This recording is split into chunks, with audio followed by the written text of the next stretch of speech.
다음 주 월요일부터 잃어버렸던 일상이 차츰 돌아옵니다. 밤 10시가 되면 헤어지기 바빴지만 이젠 그러지 않아도 됩니다. 10명까지 함께 만날 수도 있습니다. 땀 흘려 운동한 뒤엔 샤워를 할 수 있고 대중시설에서 시간 제한 없이 목욕을 할 수도 있습니다. 너무나 당연했던 우리 생활이 1년 9개월 만에야 조금씩 회복되는 것이죠. 물론 아직 제약은 있습니다. 앞으로 뭐가 어떻게 달라지는지 윤영탁 기자가 첫 소식으로 전합니다. 현재 수도권에서는 8명, 비수도권에서는 10명까지 모임을 할 수 있습니다. 일상 회복이 시작되는 다음 주 월요일부터는 각각 2명씩 더 늘어서 비수도권의 경우엔 최대 12명까지 가능해집니다. 사적 모임의 인원수를 따질 때 백신 접종 여부는 상관없습니다. 식당과 카페엔 백신을 안 맞았거나 1차만 맞은 사람들, 지금처럼 최대 4명까지만 함께 이용할 수 있습니다. 식당과 카페, 영화관과 PC방, 노래방이나 목욕탕 등 대부분의 다중 이용시설의 영업 제한 시간이 해제되면서 24시간 운영이 가능해졌습니다. 감염 위험이 높은 클럽이나 유흥주점, 콜라텍 등 유흥시설만 자정까지입니다. 시작 시점은 다음 달 1일 0시가 아닙니다. 집단 감염들이 증가될 위험성이 있는 상황을 좀 건의를 하면서 시작 시점을 11월 1일 오후부터 시작하도록 건의가 들어왔고, 행사나 집회엔 100명까지 모일 수 있습니다. 접종 완료자와 검사를 받고 음성이 나온 사람들로만 구성하면 500명까지도 모일 수 있습니다.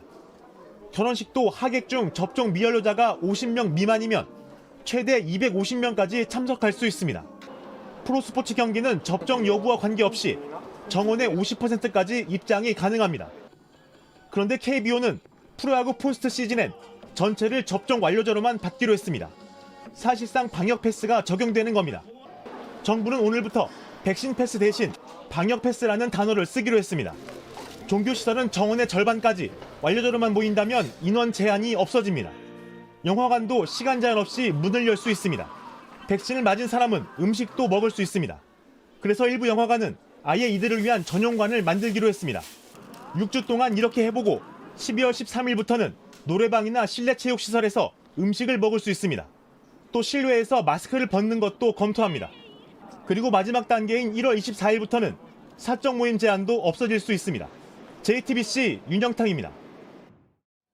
네, 그런데 모든 문이 다 열리는 건 아닙니다. 백신을 모두 맞았거나 음성 확인을 받은 사람만 이용할 수 있는 곳도 있습니다. 이른바 방역 패스입니다. 그게 어딘지 유한울 기자가 정리했습니다.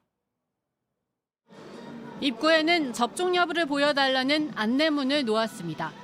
아예 회원번호를 입력하면 접종을 완료했는지 뜨는 시스템까지 마련했습니다. 당장 다음 주부터 실내 체육시설에 적용되는 접종증명 음성 확인제 방역 패스 때문입니다. 유흥시설과 노래연습장, 목욕탕, 경마장과 경륜장 등도 적용 대상입니다.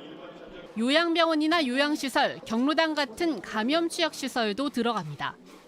다만 유흥시설은 접종 완료자만 입장 가능합니다. 환기가 어려운 시설들 또는 충분한 거리 두기가 어려운 시설들, 그리고 그 안에서의 활동들이 비말 생성이 많고 장시간 체류하는 시설들입니다. 접종 예외로 인정하는 경우도 있습니다. 1차 접종 뒤 중대한 이상 반응이 생긴 경우 면역 결핍자나 국내 백신 임상시험 참여자, 그리고 코로나에 걸린 뒤 완치된 사람들입니다. 코로나 완치자는 방역 패스 시설 어디든 이용할 수 있고, 나머지 접종 예외자들은 실내 체육시설과 목욕탕, 노래 연습장에만 갈 수 있습니다. 각각 해당하는 증명 서류를 들고 보건소를 방문해 확인서를 발급받으면 됩니다. 격리해제 확인서의 경우 효력은 해제된 날로부터 6개월입니다. 백신을 맞지 않은 사람들을 차별하는 거란 논란도 있습니다. 11월부터 접종 안 한 분들은 이용을 못 하시잖아요. 그렇기 때문에 벌써부터 이제 휴회 문의나 환불 처리를 연락이 엄청 많이 오고 있는 상황이라서 정부는 혼란을 줄이기 위해 계도 기간을 일주일, 실내 체육시설은 2주일 두기로 했습니다. JTBC 유한울입니다. 그렇다면 이 방역 패스는 어떻게 발급을 받을 수 있을까가 궁금합니다. 다행히 그렇게 어렵지 않습니다. 임소라 기자의 설명을 함께 보시죠. 코로나19 예방접종 정보라고 써 있습니다. 접종 여부가 보이고 맞은 백신이 어디서 만들어졌는지도 나옵니다. 접종 맞은 날짜도 있습니다. 다음 달 1일부터 필요한 전자 예방접종 증명서입니다. 이걸 받으려면 먼저 구글 플레이 스토어나 애플 앱 스토어에서 쿠브를 검색해서 깔아야 합니다. 본인 인증 확인을 하고 증명서 발급받기 버튼을 누르기만 하면 됩니다. 방역 패스가 필요한 곳에 가면 이 앱을 열어 증명서 QR코드를 보여주면 됩니다. 네이버, 카카오톡, 패스 앱에서도 가능합니다. QR 체크인 기능을 이용하면 됩니다. 다만 접종 기록을 불러오는 절차가 필요합니다. 휴대전화에 네이버, 카카오톡 또는 패스 앱을 설치하고 각각의 앱 안에 있는 접종 기록 연동 또는 접종 기록 업데이트 버튼을 누르면 됩니다. 방역 패스가 필요한 시설에서 이런 앱을 열어 QR 체크인으로 출입 인증을 하면 자동으로 접종 사실이 확인됩니다. 종이 증명서를 발급받을 수는 있지만 방역 당국은 위변조를 막기 위해 가급적 전자 예방접종 증명서를 써달라고 했습니다. JTBC 임소라입니다. 그런데 돌파 감염은 여전하고 아직 접종을 하지 않은 성인도 500만 명이 넘습니다. 그래서 위험하다고 판단이 되면 일상 회복을 급하게 멈춘다는 계획도 짜놨습니다. 중환자실의 병상 가동률이 75%가 넘는 경우인데 확진자 수로 하면 하루 4천 명이 조금 넘습니다. 성화성 기자입니다. 문이 닫혀 있습니다.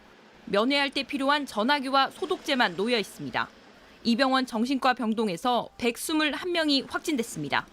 환자가 112명, 동사자가 9명입니다.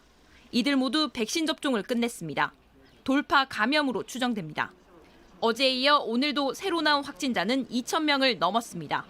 일상 회복이 시작돼도 마음을 놓을 수 없는 겁니다. 걱정스러운 부분은 아직 많습니다. 미접종자가 특히 성인에서도 500만 명 이상이 남아있는 상황이고 또 동절기가 들어가게 되면 실내 전파가 확산될 거고 기존 접종자의 면역도 줄어들 수 있는데 연말 각종 모임은 많아집니다.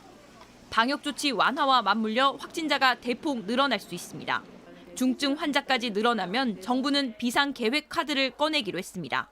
중증 환자와 사망자 발생이 증가하는 등 의료체계 여력이 위험한 경우에는 일상 회복의 과정을 중단하고 강력한 비상조치 계획을 중환자실의 병상 가동률이 75% 이상이거나 최근 일주일 평균 병상 가동률이 70%를 넘으면 위드 코로나를 멈추는 겁니다.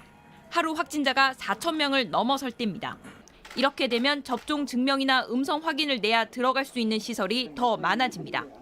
사적 모임과 행사 인원을 줄이고 영업시간도 다시 묶습니다. 사실상 일상 회복이 멈추고 이전 거리두기 단계로 돌아가는 겁니다.